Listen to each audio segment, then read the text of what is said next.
Did you do it again? You were lying there, phone in hand, telling yourself, okay, I really need to get this done. And then 30 minutes of YouTube shorts just happened. Then Instagram. Then somehow you were hungry, so you ate. Then you were tired, so you closed your eyes for just a second. And when you opened them, it was 11 p.m. and that wave of guilt hit you out of nowhere. I wasted another day, and you made yourself a promise. Tomorrow I'll actually do it. But tomorrow looked exactly the same. And here's the thing, this hasn't been going on for a week. For a lot of you watching this, it's been months, maybe years, and you've been telling yourself the same story the whole time. I just don't have enough willpower. I'm lazy. Everyone else seems to have it together. Why can't I? And that shame, that quiet fear that something is fundamentally wrong with you, I get it. But today, I want to tell you one thing. Treating this like a willpower problem is exactly why it keeps happening. You are not lazy. This isn't about some personal flaw or weakness you were born with. This is about something your brain does, something every human brain does, to avoid uncomfortable feelings. And until you understand that, you can keep making promises every night. And a year from now, you'll be in the exact same spot, feeling the exact same guilt. So stay with me, because this is your story. Most people think procrastination is a time management problem. They think if they just got a better planner, set more timers, color-coded their calendar, that would fix it. So they buy the aesthetic planner. They watch the study with me videos. They rearrange their desk. They sort their highlighters by color. And then nothing changes. And here's why. Procrastination isn't really a time management problem. At its core, it's an emotion regulation problem.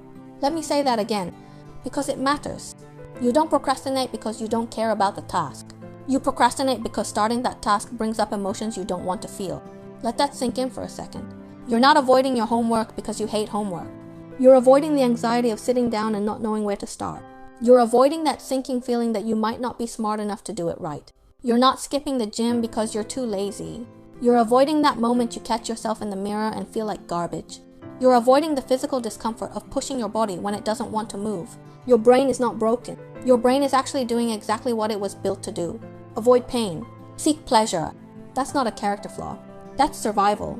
The problem is that survival instinct is now running in a world with smartphones, Netflix, and infinite scroll. Picking up your phone feels good immediately. Tap Instagram, instant stimulation. Open YouTube, instant reward. But sitting down to study, the first 10 minutes feel awful. Nothing makes sense. Your brain hurts. You feel dumb. So from your brain's perspective, choosing the phone is the rational call every single time. That is the real reason you keep putting things off. Now, here's where it gets interesting. Why do some people push through and others don't? We've all got the same basic brain structure. So why does one person wake up at 6 a.m., hit the gym, and knock out their to-do list, while another person hits snooze 3 times and ends up on YouTube by 9? The difference comes down to one thing: how they handle discomfort. People who procrastinate feel that uncomfortable feeling, and they try to make it stop. So they grab their phone, the discomfort disappears for a little while. Problem solved. Except it isn't. People who don't procrastinate feel that same uncomfortable feeling, and they don't try to kill it. They just notice it. I feel anxious right now. And then they start anyway. That's one of the biggest differences. Not talent, not discipline, not some mysterious inner strength you either have or you don't. It's the ability to sit with discomfort long enough to take the first step. That's a skill. You can train it. Now let's go deeper, because procrastination doesn't just happen for one reason. There are a few patterns that show up again and again, and 3 of the biggest are perfectionism, fear of failure, and low self-efficacy. Let's start with perfectionism. Most people think perfectionists are the hardworking, detail-oriented people who always get things done. But in real life, perfectionists are often the biggest procrastinators in the room. Here's why. Before a perfectionist even starts, they've already painted a picture in their head of exactly how it should go. This report has to be perfect. This presentation has to be flawless. This workout routine has to be exactly right before I begin. But when they actually sit down to start, reality doesn't match the picture. The words won't come. The slides look wrong. They don't have the right gym clothes yet. They haven't signed up for a membership. If I can't do it right, I'd rather not start at all. I'll wait until I'm actually ready. And that ready day never comes. Perfectionism doesn't create high standards. It creates paralysis. The second pattern is fear of failure.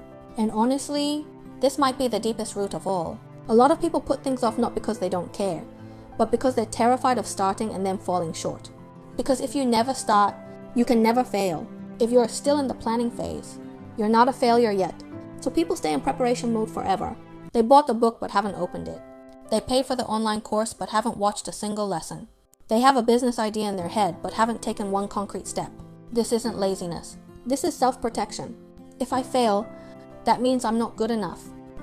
If I fail, people will think less of me. And that belief keeps you locked in a permanent holding pattern, safe, but completely stuck. The third pattern is low self-efficacy. Self-efficacy is your belief in your own ability to actually do something. It's that inner voice that says, yeah, I can handle this. When that belief is low, you don't even attempt to start, because you've already decided how it ends. And this belief doesn't come from nowhere. It gets built on or broken by your past experiences. You tried to lose weight before and quit. You told yourself you'd study harder and then didn't. You started something and let it fall apart again. And your brain took note. This is just who I am. I always give up. That's what a collapsed sense of self-efficacy looks like. And in that state, it doesn't matter how many motivational videos you watch or how many planners you buy. The behavior won't change, because the belief hasn't changed. How do you actually break this cycle? Here's what works. Stop trying to eliminate the discomfort. Start naming it. Something comes up you need to do. You feel that wave of anxiety, that heaviness. Most people immediately pick up their phone, trying to make the feeling stop. Instead, try this. The next time that feeling shows up, pause. I'm feeling anxious right now. I feel overwhelmed right now. Just name it. That's it.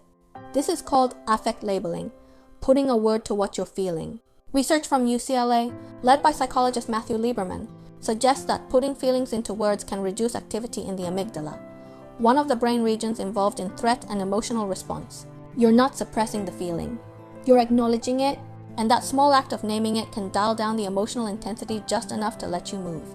Make starting embarrassingly small. Most people set the bar way too high.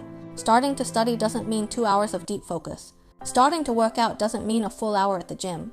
Starting means opening the book. Starting means putting on your shoes. Starting means opening the laptop.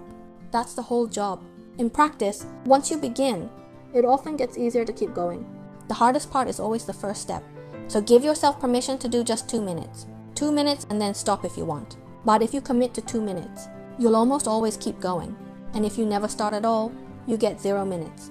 Every time, design your environment. Stop relying on willpower alone. Self-control gets harder when you're tired, stressed, or mentally overloaded. That's why you always seem to grab your phone at night. It's not a character flaw. Your mental resources are just stretched thin by then. So instead of fighting that, design around it. When you sit down to do focused work, put your phone in a different room. Not face down on the desk. A different room. That single change will transform your focus more than any productivity app ever will. Turn off all notifications. Remove social media from your home screen. Make the distractions harder to reach and the work easier to start. Your environment shapes your behavior. Change the environment, and the behavior follows. Change how you talk to yourself. Listen to the loop that's running in your head. I'm just a lazy person. I never follow through. I'll just end up quitting again anyway. These don't feel like a big deal, but the things you repeat to yourself over and over start to shape what you expect from yourself and what you choose to do. So here's the rewrite. Instead of I'm just a lazy person, try I'm someone who is building a new habit right now. Instead of I'll just quit again, try I'm someone who showed up today. You don't need grand affirmations. You just need to stop lying to yourself in the wrong direction. Recognizing one small win, even something tiny, is how you start rebuilding self-efficacy from the ground up. Track your procrastination moments. I know this sounds strange, but hear me out. The next time you put something off, write it down. What time it was, what you were supposed to be doing, and what you were feeling right before you switched to something else. 2 p.m. Should have started the report. Felt totally lost. Opened YouTube. After a week of this, patterns will show up. This is the emotion that triggers me every time. This is the type of task I always avoid first. Once you can see the pattern, you can prepare for it. Without the pattern, it just keeps happening to you. With the pattern, you can meet it before it takes over. Now let me tell you about someone. This story is a composite, drawn from real examples of how change actually happens.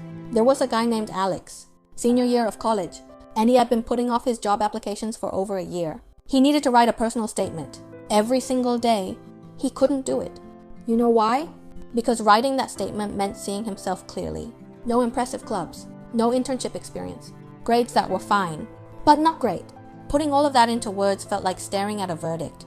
So every day, he opened his laptop, pulled up the blank document, and then opened YouTube. That went on for a year, The thing that changed things for Alex wasn't some big breakthrough moment. One day he just decided to write one sentence. Not a draft. Not a first paragraph. One sentence. He wrote it. Closed the laptop. Done. Next day, one more sentence. Day after that, a full paragraph. A week later, he had a full page. A month later, he had applied to 3 companies. Alex didn't suddenly become a different person. He just lowered the bar for starting until starting felt possible. And here's the most important thing about that story. Alex didn't sit down to write the perfect statement. He sat down to write one sentence. He let go of the outcome and focused entirely on one action. Today, that's the whole idea. Stop trying to change the result. Start trying to change one action. Today, you can't control whether you get the job. You can't control whether the weight comes off. You can't control whether the grade goes up. But you can control whether you sit down at your desk today. You can control whether you put on your shoes. You can control whether you write one sentence. And those small decisions, stacked on top of each other, day after day, they eventually become a life that looks completely different. One last thing before we wrap up. Everything you've been putting off, that's not your identity. You are not a lazy person. You just didn't have the full picture of how your brain actually works. You were born with a brain wired to avoid discomfort. And you've been following that wiring without questioning it. Now you know how it works, which means now you can work differently. So here's your one assignment after watching this. Think of the one thing you've been putting off the longest. Set a timer for 2 minutes. Do it for 2 minutes. If you want to stop after that, stop. But if you start with just 2 minutes, the chances you'll keep going are much higher than you think. Those 2 minutes are your first win. Procrastination isn't your fault, but choosing to change it, only you can do that. And you can start right now. This video is for general educational purposes and is not a substitute for professional advice. If procrastination has been seriously affecting your daily life for an extended period, please consider speaking with a licensed mental health professional.